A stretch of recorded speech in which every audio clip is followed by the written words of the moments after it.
శాసనసభ నియోజకవర్గంలో ప్రజాపాలనను ఆశీర్వదించడానికి విచ్చేస్తుంటే నా గుండె పులకించిపోయింది. రాజకీయంగా పాలమూరు నాకు ప్రాణమైతే నా రాజకీయ ఎదుగుదలలో ఈ ఖమ్మం జిల్లా గుండె కాయలాగా పని చేసిందని, ఆ గుండె ఈనాడు పులకించిందని నేను గర్వంగా మీతో పంచుకోదలుచుకున్నా. మిత్రులారా, 10 సంవత్సరాల రాక్షస పాలన, ఆనాడు నేరెళ్లలో దళితులను లారీల కింద ఇసుక మాఫియా తొక్కించినప్పుడు గిట్టుబాటు ధర అడిగిన గిరిజనులని ఖమ్మం జిల్లాలో బేడీలు వేసినప్పుడు, ఉద్యోగాల కోసం నిరుద్యోగ యువకులు పోరాడితే లాఠీలను తూటాలను పేలుస్తున్నప్పుడు శాసనసభలో ప్రతిపక్ష నాయకుడిగా బట్టి విక్రమార్క గారు, కాంగ్రెస్ పార్టీ అధ్యక్షుడిగా పిసిసి అధ్యక్షుడు హోదాలో నేను ఆనాడు పాదయాత్ర చేపట్టి తెలంగాణలో నలుమూలలు తిరిగినాం. సరిగ్గా జూలై మాసం 2023 నాడు ఖమ్మం పట్టణంలో ఒక అద్భుత సన్నివేశం జరిగింది.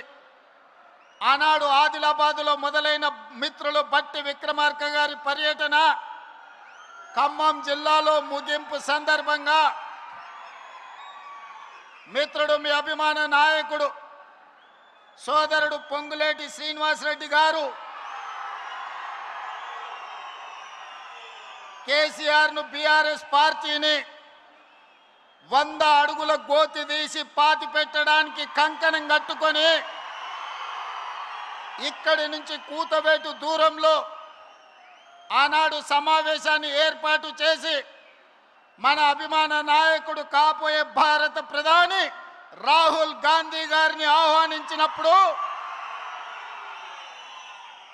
ఈ ఖమ్మం జిల్లా ప్రజలు లక్షలాదిగా ఉప్పెనై కమ్మేసి ఆనాడు బీఆర్ఎస్ను బందబెట్టిన మాంతు జూలై మాసం 2023 సరిగ్గా 36 నెలలు పూర్తి చేసుకున్న సందర్భంగా ఇదే జూలై మాసం 2026 నాడు చింతకాని మండలంలో మళ్ళీ ఆశీర్వాద సభ పెడితే వేలాదిగా మీరు ఉప్పెనై కమ్మేసి బీఆర్ఎస్ను మలక ఎత్తనీయము. ఖమ్మం జిల్లాలో బీఆర్ఎస్ అనే పదము నిషేధించబడ్డది. ఈ ఖమ్మం జిల్లాలో ఈ విషపు మొక్కను మళ్ళీ మొలకెత్తనీయమని ఈనాడు ఒట్టేయడానికి విచ్చేసిన మా ఖమ్మం రైతాంగానికి మనస్ఫూర్తిగా నేను కృతజ్ఞతలు తెలియజేస్తున్నా. మిత్రులారా, ఇవాళ ఈ సభ ఆషామాషి సభ కాదు.